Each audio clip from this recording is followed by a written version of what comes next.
भी मैं कोई मुसीबत में होती हूँ आप मुझे ढूंढ लेते और मैं जानती हूँ क्यों। क्योंकि मुझे रोता देख आपको बड़ी खुशी मिलती है ना सब। और मैं आपको एक बात बता दूं, ये आंसू आपकी वजह से नहीं है, मेरी जिंदगी में और भी मुश्किलें हैं, समझे आप? समझे?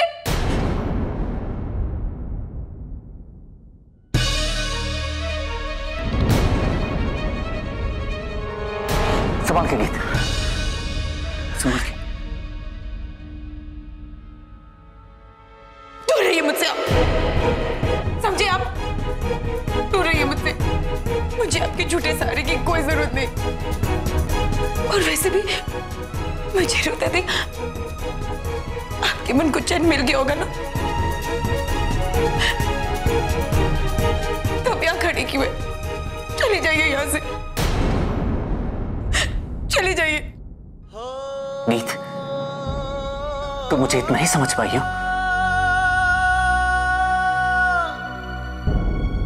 जितना समझ पाई हूँ उतना ही काफी है सब। और सहने की शक्ति नहीं है मुझ में। चले जाइए, थक चुकी हूँ मैं सब, थक चुकी हूँ मैं लोगों से लड़ लड़ के, थक चुकी हूँ मैं जिंदगी से। नहीं चाहिए, नहीं चाहिए मुझे आपकी मदद, नहीं चाहिए आपका सहारा, मुझे किसी की मदद नहीं चाहिए। मैं अकेली जी लूंगी। आप चले जाइए, चले जाइए।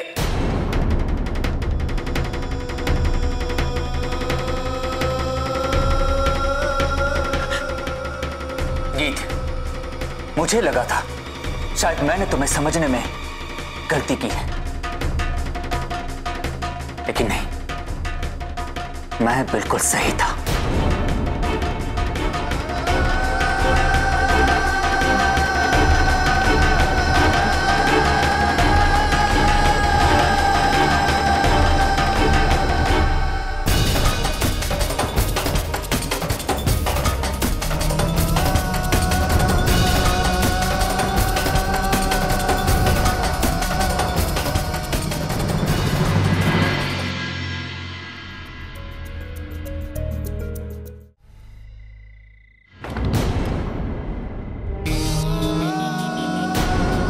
क्या हुआ अमन? हमारी बात तो सुनिए। प्लीज फातिमा, आज मैं आपसे बात नहीं करना चाहता। मैं किसी के साथ बात करने के मूड में नहीं हूं।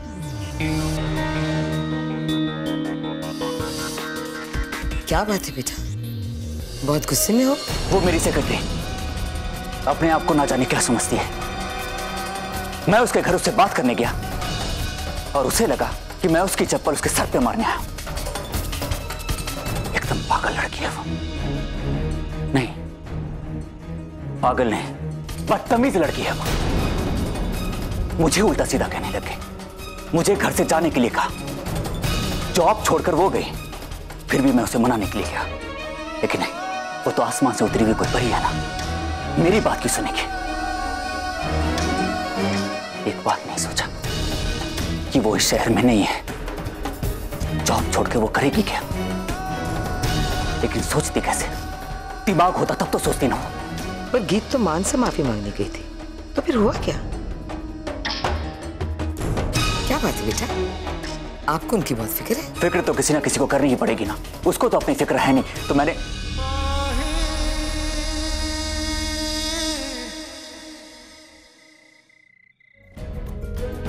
प्लीज दादी माँ, मैं उस लड़की के बारे में कुछ भी बात नहीं करना चाहता।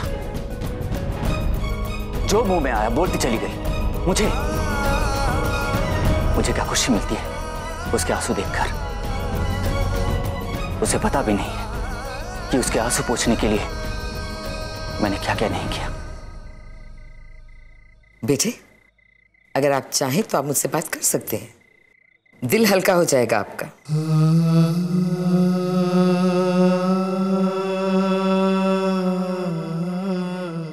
आप ही तो कहती है ना दादी माँ कि मेरे पास दिल नहीं है,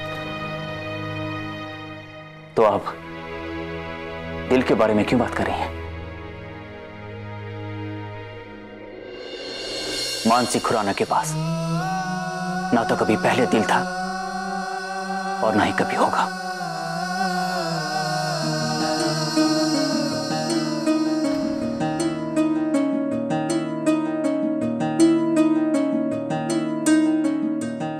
बेटे, आप मेरी बात को समझने के प्लीज दादी माँ, मुझे इस बारे में कोई भी बात नहीं करनी। मैं थोड़ी देर अकेला रहना चाहता हूं। आज पहली बार बड़ी मुश्किल से आपके दिल की झलक दिखाई दे रही है मान। आप अपने दिल को शायद प्यार के लिए फिर से खोलना चाह रहे हैं। मैं इतनी आसानी से इस दिल को हारने नहीं दूंगी।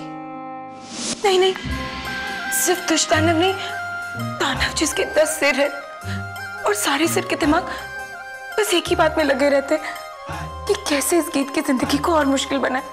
चलिए अब रोना छोड़िए। वैसे हमारे पास आपके लिए एक दूसरी नौकरी है। दरअसल हमें हमारे पोते के लिए एक सेक्रेटरी की जरूरत है। दूसरी नौकरी?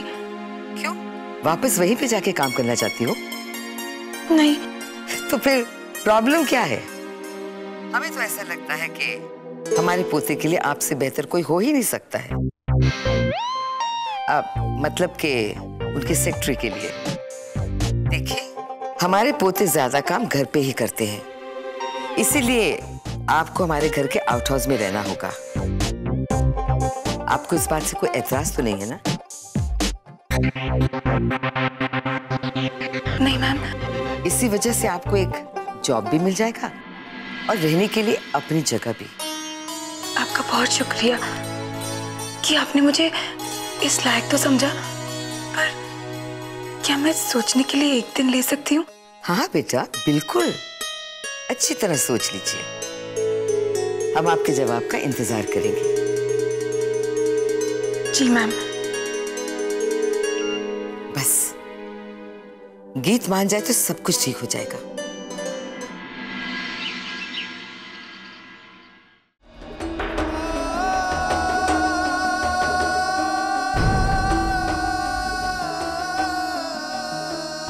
देव,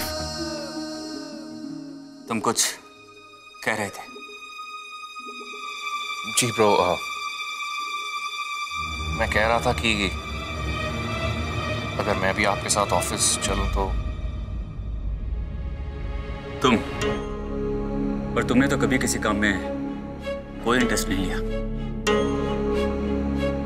राज क्यों? मुझे पता है कि मैंने नैनतारा को और आपको बहुत शर्मिंदा किया है। मैं मानता हूं मैंने गलतियां की हैं, लेकिन मैं उन गलतियों से कुछ सीखा भी हूं। I want to grow bro. मैं अपने ऊपर रिस्पॉन्सिबिलिटीज लेना चाहता हूं।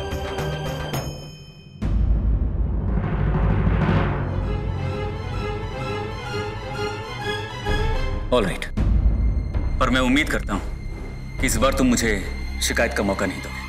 Not at all bro.